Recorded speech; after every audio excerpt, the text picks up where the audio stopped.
Chapter 3: The Sacred Deer Visions. The tranquility of the early dawn at Kasuga Shrine shattered as chaos erupted in the wake of Kaito's advancing forces. Taro stood resolutely in the central courtyard, his head racing with thoughts of the impending battle, while the serene presence of the sacred deer remained a guiding light amidst the turmoil. They grazed calmly in the glades surrounding the shrine as though nature itself defied the encroaching threat of war. "Are you prepared?" Emiko's voice pulled him from the storm of his thoughts. She approached, her gentle eyes reflecting both resolve and concern. "I am," Taro replied, though uncertainty lingered in his heart. "But the weight of what we may need to do weighs heavily upon me. I fear invoking Kasuga Ryūjin might put us in more danger than we already face." Emiko nodded, soothing a soft deer's ear with her calming touch. "Then let us seek clarity before the storm descends. The forest has secrets, and you've often told me of your profound connection with the sacred deer. They may offer us visions, insights." Taro watched as the deer, symbols of peace and harmony, roamed freely among the trees. Their gentle eyes held wisdom that transcended time, and he remembered the quietude of their presence during times of strife. "Perhaps you are right," he murmured, "but it must be done with great care. We will face whatever truths unfold together." They moved toward a means of communion with the sacred deer, a sacred glade deep within their territory known for its ethereal energies. As they gently tread through the fragrant underbrush, the air thickened with an otherworldly aura. The world around them seemed to hush in anticipation, and the sunlight filtering through the leaves took on a golden hue, illuminating their path. Upon reaching the glade, Taro positioned himself on the soft moss, while Emiko knelt beside him.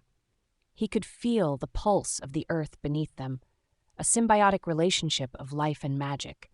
He closed his eyes and quieted his breath, allowing his thoughts to dissolve into the whispers of the trees. "Great Kasuga Ryūjin," he murmured silently, invoking the spirit without words. "Guide us through this moment and let the deer reveal what is veiled from our sight." As he opened his heart to the forest, a gentle breeze wrapped around him, mingling with the rhythmic sounds of nature. Emiko's presence beside him felt like a luminous beacon, her aura intertwined with the natural world, a bridge between the spirits and humans. Together, they formed a union of intent.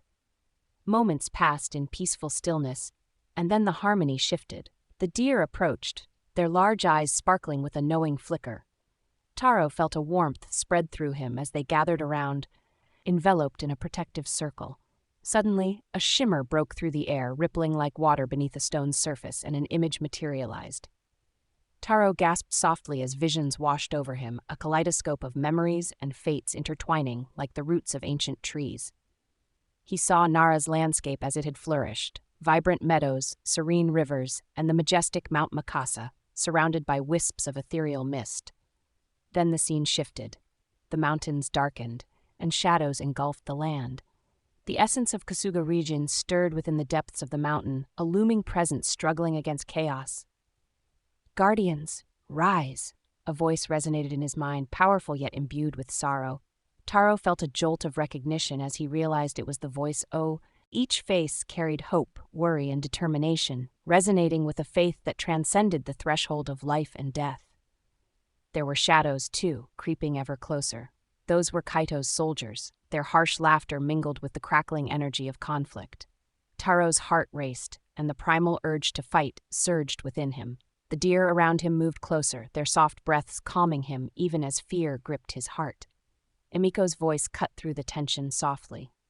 "Taro, what do you see? What message do they impart?" "Images of our past guards of this land united," he breathed, still transfixed. "But darkness approaches. If we are not vigilant, we will face a reckoning." The vision became more vivid, and Taro found himself caught between the past and present, watching as Kaito's soldiers disrupted sacred rites and splintered the bond between man and nature. He sensed the forest's pain, a wounded echo of sorrow as its guardians grew thin. They needed the strength of every spirit to survive, both man and deer alike. Another ripple surged through the vision, and suddenly he experienced a rush of images. The shrine in ruin, the deer fleeing, Kaito standing triumphantly, believing he had conquered myth. Yet beside him, a dark shadow loomed, a swirling energy that spoke of destruction, the consequence of unchecked ambition. Yes, Taro uttered breathlessly. Kaido believes the legends are mere stories, but they will be his undoing. The forest came alive with an electric charge as the vision intensified. Taro felt the urgency of the moment. This was not a time merely for defense, but a call to reclaim the land, to awaken the spirit of the dragon dwelling within Mount Mikasa. "Prepare for battle, Taro, and do not shy from your heart," echoed the voice of Kasuga Ryūjin, a mix of thunder and whisper entwined. "In unity lies strength, in fear lies vulnerability." As the vision concluded, images blurred before fading, but the essence lingered, a powerful reminder that the bonds forged on this land shaped destiny itself. Taro's heart beat strongly in his chest, formidable in its resolve. "Emiko," he breathed, reaching for her hand and squeezing it tightly. "We must act quickly. We cannot allow Kaido to unleash ruin upon what we hold dear." "I felt it too," she replied, her voice steady. "The bonds of our spirits together are stronger than we know. We must rally the monks, share the visions, and fortify our defenses.